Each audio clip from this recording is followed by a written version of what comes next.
Welcome to a very spontaneous, unscripted first episode for fun of the Nothing Bad Will Happen show. I am going to make dinner tonight. It is 4:47 and I'm going to put seasoned pork roast into the pressure cooker and I will show you what that looks like.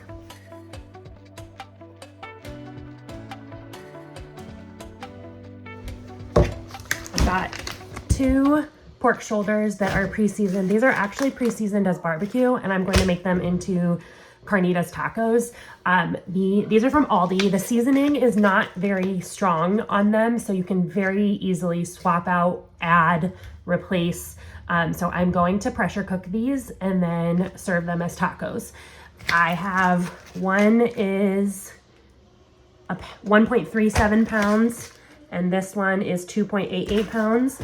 So that is 4.2 pounds.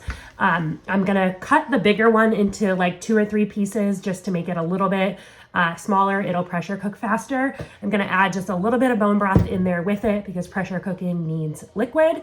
And then I will just let it cook probably an hour. So the more meat you have, the longer it needs to cook in the pressure cooker, especially if you want it to be shreddable. So I'm probably gonna do it for, like roughly an hour. 45 minutes should be fine.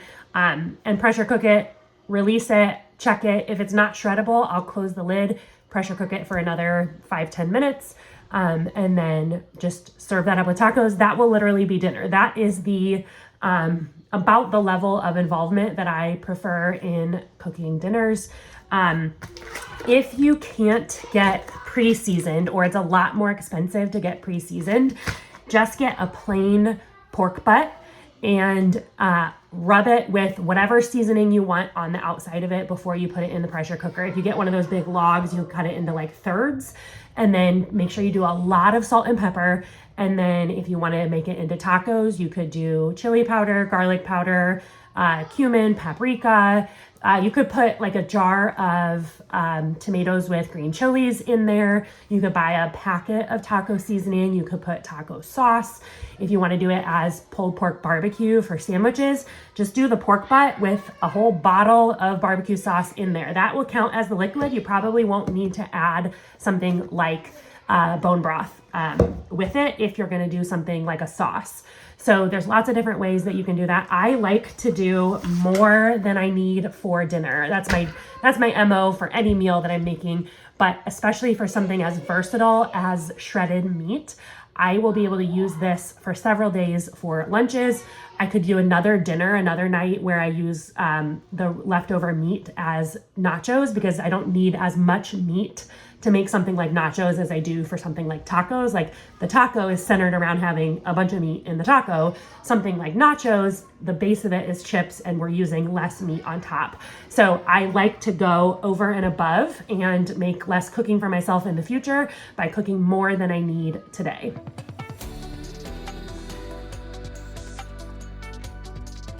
I used to have a Crock-Pot Express, which was the Crock-Pot brand of a pressure cooker. I now have an Instant Pot brand. I had to replace it, I don't know, maybe 3 or 4 months ago after using the Crock-Pot Express for 7 years and using it regularly. I do like that this is a stainless steel insert instead of the nonstick coated insert that the Crock-Pot Express was. So I'm excited to have swapped it out. I got it on a Black Friday deal at Target. I'll link in the notes which one I have. I'll try to find whichever store currently has the cheapest price.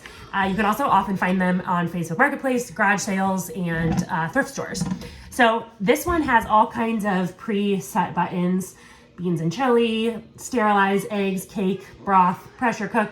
Pressure cook is what I use. I don't like to do any of the presets because I don't really know what it's doing. So I'm gonna stick these in, pressure cook on high pressure for, like I said, I think I'm gonna set it for 45 minutes.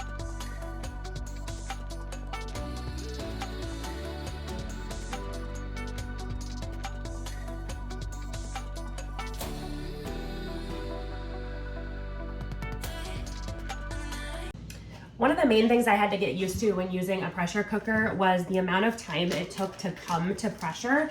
So the more liquid you're putting in there, the longer it's going to take to come to pressure. So So my trick for that, to spend less time cooking food, is to, while I'm prepping anything that's going into the pressure cooker, is to set it to saute and just press start. And all that does is start heating up the Instant Pot itself and whatever I'm putting into it.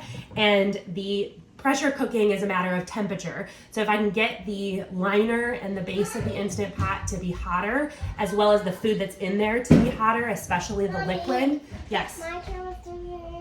Okay, when their timer goes off, if I can get the food that's in here to be hotter while I'm prepping it and adding it into the pot, especially the liquid, then once I lock the lid and set it to pressure cook, the amount of time it takes to get up to pressure is going to decrease.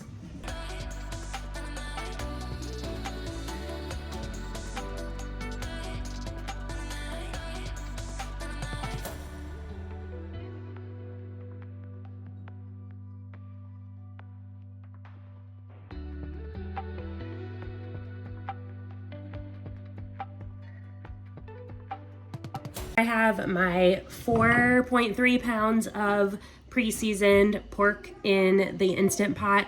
I had literally whatever was left in here. I think it was probably half a cup, three-quarters of a cup. Doesn't matter. Doesn't matter how much it is. Don't measure it. It just needs a little bit of liquid, whatever a little bit means to you.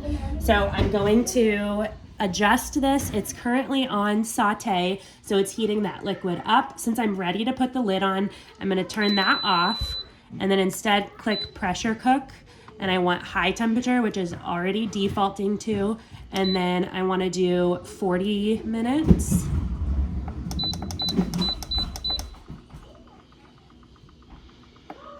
I'm going to do 42 minutes just to prove to you that there's nothing magical about 40 minutes versus 45. And then I do want this to be lit, which means that it will automatically switch from pressure cooking to keep warm once that timer is done. Set that on, lock the lid. It should default to sealed, which it is. And then I'll go ahead and press start. And I'll see you in 42 minutes. Once the 42-minute timer went off, I checked the meat and tried to shred it. It was slightly falling apart, but it was not easily shreddable with 2 forks, and that's what I was going for. So once I checked the meat this first time, I went ahead and put the lid back on, locked the lid, and then added about 7 more minutes to the timer at high pressure. And I knew that by the time that was done, then the meat actually would be shreddable and ready to go. That whole 40 minutes that the meat was initially cooking, I was able to go do other things unrelated to dinner. Once I knew that the meat had 7 more minutes in the pressure cooker, I started the other things for dinner. I sliced onion and pepper and put them into a hot skillet to make some fajita veggies to go along with our tacos. Everything else was just able to be pulled out of the fridge or the pantry and set on the table.